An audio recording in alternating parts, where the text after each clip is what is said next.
Hey, this is Matt once again with about in a video, and this is a paid request from Walker. I actually got a couple from him.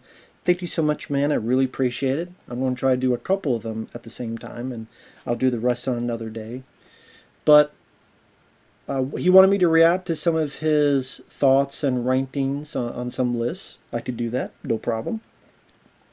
Anyone that wants to request any type of videos, PayPal's usually the best bet, or join my Patreon. Links are in the info box wherever it's at nowadays on YouTube. It could be a topic, a reaction, a commentary, a review, a re-review, whatever the case. Feel free. Video game playthrough or a let's try for an hour, whatever the case. If not, no worries, but if so, thank you. I'll get to it as soon as I can. I really appreciate it. I really do. But Walker wanted me to react to his list of the top 10 movies 2024 and onward that he's most excited to see. Read this, he says. These are the top 10 movies as of right now that I'm most anxious to watch and can't wait any longer. Honorable mentions. Mission Impossible 8. The only reason it's not on the list is because there's lots of movies on the series.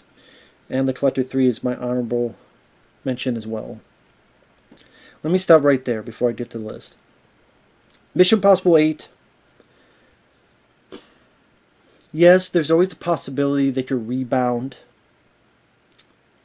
Tom Cruise, he's made some pretty good films. But I don't need Mission Impossible to keep continuing forever.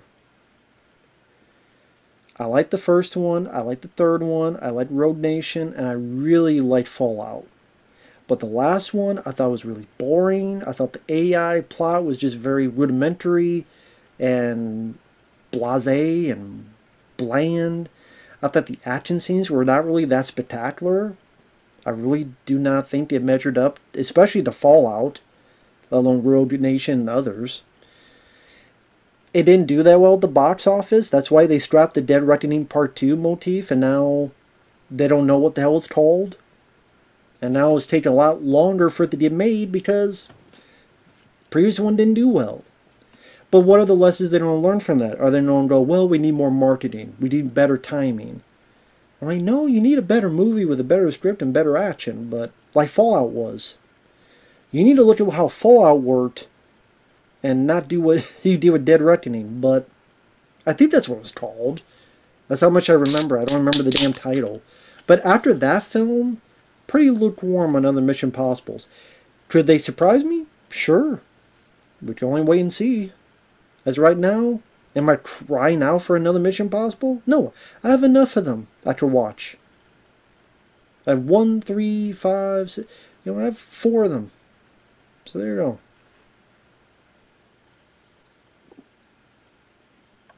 And The Collector 3, hell to the no. I'm looking at your list. That's the one well, there's others I disagree on as well. But I would say that one is the one I disagree with you the most.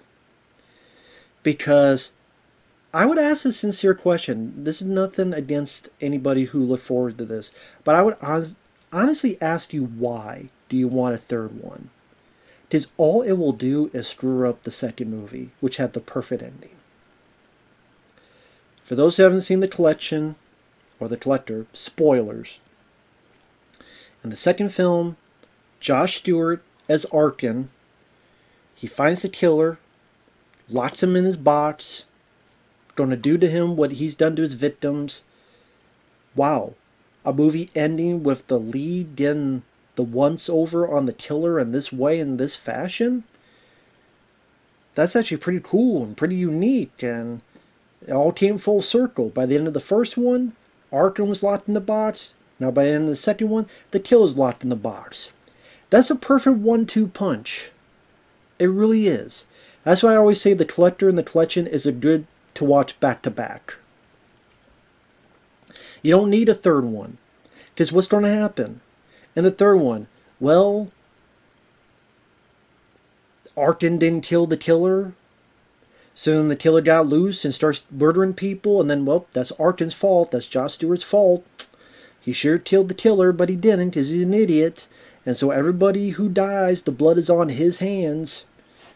That is going to ruin the ending in the second film.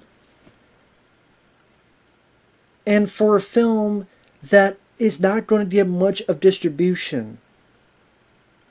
Because I hate to break it to you, the world is not crying out for a Collector 3 in the masses. It's going to go direct to streaming. It's not going to go to theaters. It's not. It's going to be available, you know, some people will be interested in a week, and then the next week or two or so is going to be forgotten. And then you'll go, man, why they made that, and blah, blah, blah. And it's going to ruin the story. So no. Arkin got his revenge. The killer gets his just desserts. Leave it alone. They tried to make it once before. It got canned for good reason. Don't. Move on. Make something else. So I'm stuttering. I hate that idea. I hate a Collector 3. Why do you want the second film ending ruined? I really want to ask people that. That's a sincere question. I would love to hear an answer to that. Please tell me. Please do. Why do you want the ending of the second film ruined?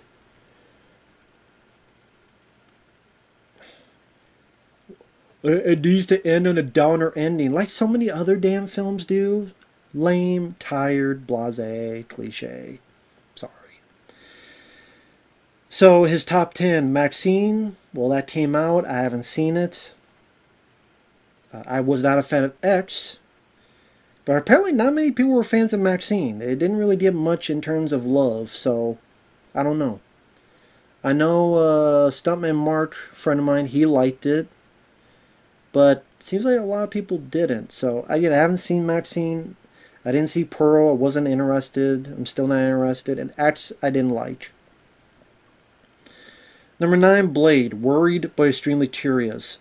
Curious on what? Why do you want to see another Blade? Just go watch the first 2 movies. You want to see Disney do a lame, regurgitated, probably humor-filled Blade film? Why? It shows a lot and says a lot that that film has been in development hell for so long. It's gone through, what, 2 directors now? Maybe it's a film that's just not meant to be, you know? So disagree with you on that. Number 8, They Follow. It Follows 2. It Follows is one of those movies that there's elements I like about it. Some of the music, some of the mood, some of the lighting. But that premise of that creature... Would you call it a creature? Is so stupid. In terms of, okay, it could look like anything. That's the purpose. So why does it look like the most obvious damn thing each and every damn time? If it looked like the normal everyday person, that'd be creepy because you'd be paranoid. Well, this person, are they just walking down the street or are they following me? Is that person staring at me? Is he staring at me because he wants a piece of my ass? And even that, does he want it in the friendly way or the non-friendly way? See, every time though, it's like, let me be a 7-foot tall, 8-foot tall guy. Let me be a person almost naked with a hospital gown. Let me be a fully naked person staring at you from a rooftop.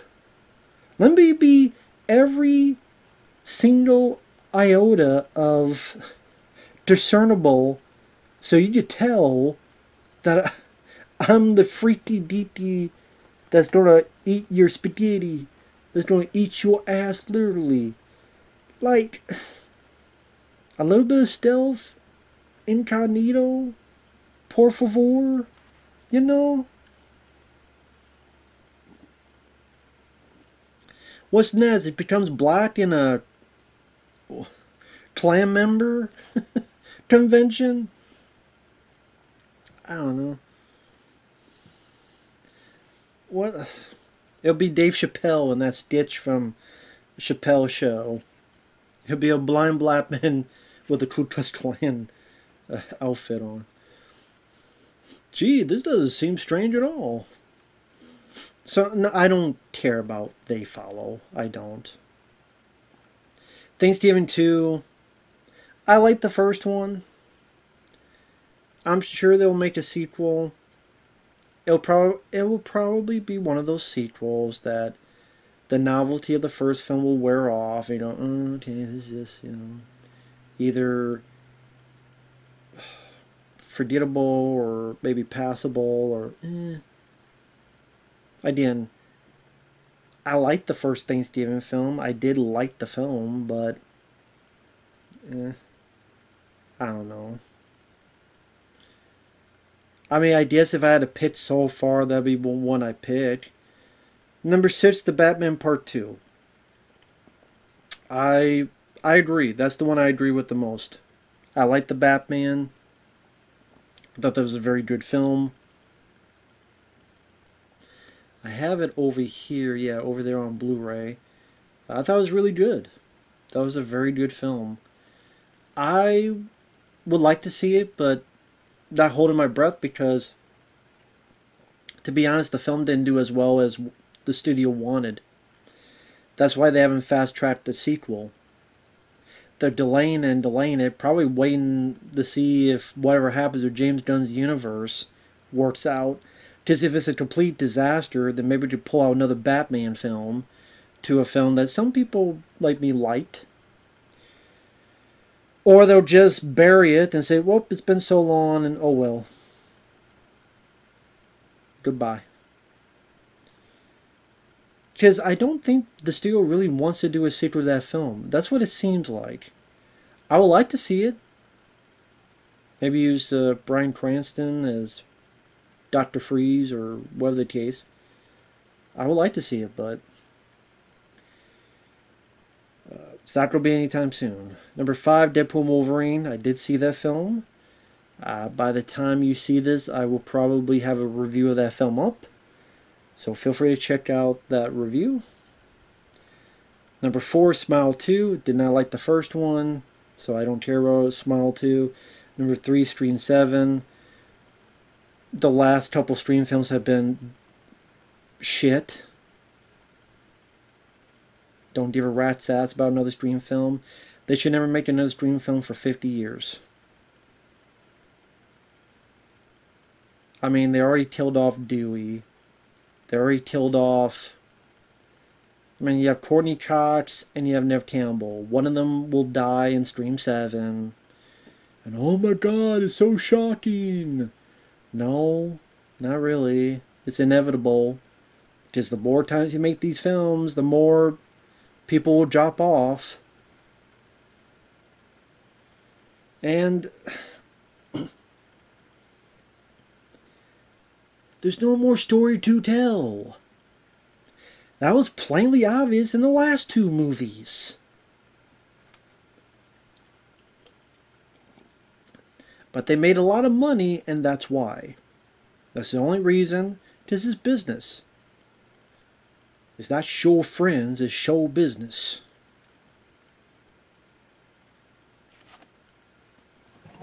And that's the business part. So, if you're asking and talking to the wallet men, you're talking to the bank accounts, you can see why they are making this film. But I'm tired of Scream films. I really am. I'm tired of Scream films coming out. You already killed off Dewey. Obviously, they don't kill off more from the previous one. It'll probably be either Courtney or Dev. I wouldn't be. I mean, I don't know. Probably Courtney Cox. Oh, I don't know. Because I mean, Courtney Cox doesn't have Dewey anymore. She's bound to get it sooner or later. I don't care at this point anymore. Do whatever. Have Scream in space. Ghostface in space. And Matthew Lillard's the pilot. I don't care anymore. 2, Knives Out 3. I didn't even know there was a Knives Out 2. The first one was there. I mean, I don't think the first one was as great as people make it out to be. I mean, I didn't mind Daniel Craig. I don't know. I wasn't big on the mystery like other people were. Didn't see the second one, so I don't care about the third one. Terrifier 3. Don't care. He says, which of these do you agree or disagree with the most? The only one I agree on is the Batman Part 2. That's the only one I agree on. And that's probably not going to come for years and years and years, so. Terrifier 3, I don't like the first one. I thought the first film sucks. If you take away the gore... Okay, Art the Clown. The guy who plays Art the Clown, I will give credit where credit's due. He's good at being very freaky, very creepy. And I can see that's the appeal. The gore, nicely done. But the story, the characters... very mean-spirited on purpose. It's not for me. And Terrifier 2, I'm not watching a 2.5-hour slasher film. I don't give a rat's ass. Don't care. Plus, that's the film that my friend Michael Keane reviewed. He used 2 still pictures, and they took his video down. And it was a positive review. So if that's the case, they can eat this. And have a double. Okay. Stick them up their ass. Spread them. And put their head up it. So. Don't ever care to see Terrifier 2. Just again. I don't like the first one. I'm not seeing 2.5-hour slasher film. And piss on them for what they did to my friend Michael. Who did nothing wrong. He used 2 still pictures. Oh, someone can react to a film for 40 minutes and have a thumbnail. They're perfectly fine. But a friend of mine to have 2 still pictures, and that's awful. Give me a break. Piss on them. So, Terrifier 3 can lick my sweaty ball sacks. Knives Out 3, didn't even see the second one. Stream 7, never make one again for 100 years. Smile 2, Smile 1 sucked. Deadpool and Wolverine I saw. Batman Part 2, who knows if it'll ever happen. Thanksgiving 2, if it does, I mean, it's whatever. If Files 2, I don't care. Blade, it's gonna suck ass. Vaccine, haven't seen it. Collector 3, I disagree with the most. Mission Possible, whatever. So, I agree with the most, Batman Part 2. Disagree the most, Collector 3. So. You're just cynical. I'm being honest. Sorry, I'm not going to lie to appease. Walter's been cool. Walter's been very nice. But there's some people who's like some guys like, oh, of course, he's back on Alien Romulus before he sees it. By the time I upload this, it hasn't come out yet. I'm like, yeah. So I'm recording this on August 13th. Just to give a bit of a time span of when this will be uploaded. I mean, this will probably be uploaded way after that. But again, when I'm recording it, Alien Romulus had not come out yet. Oh, yeah, I'm back on it because it hasn't been a good Alien film for almost 40 years, dude. And I see the trailer, and all it looks like is aliens killing people one by one on a spaceship. Wow, I've never seen that done before. With a girl that's a wannabe Ripley. Do you not want more? Come on now. I'm sorry I'm going to be the asshole in the group, but I'm going to be honest. There's no practical effects. So did Alien 3, Alien Resurrection. Hell, AVP had practical effects in it. Did that matter? No. It still sucked. With a capital F for fuck this shit. Movies, for the most part, suck ass today. Welcome to the real world. Are there exceptions? Sure. And you may feel differently because films are subjective. So, I guess, it negates my argument. If you don't think films suck ass, then well, to each their own. But I know I speak for a couple people that feel the same way I do. So I'm going to be the voice for them. That we think a lot of films suck ass today. You'd be all the world's sunshine and rainbows and candy bars and Snickers and Skittles. Be my guest. Enjoy the diabetes. I think a lot of these films will suck. And we're going to get more sequels. We're going to get more regurgitations. And more reboots. And more laziness. Imagine if this was how it was in 1987. And we would have no Lethal Weapon. No RoboCop. No Predator, no Running Man, and all these other movies. To be fair, the Running Man was based on a short story, but it was reboots and sequels and sequels and reboots and sequels. Now there were some sequels to brand new franchises, like Nightmare on Elm Street, among other stuff. But Thanksgiving 2, that's why I can't be too mad on that. But Scream 7? Another Blade movie? The Collector 3, which was... When was The Collector 2? 2012? I think that was 2012. Like, really? Because The Collector 1 was 2009. Yeah. Anyway. Thanks for watching. Take care. We'll see you guys later. Bye-bye.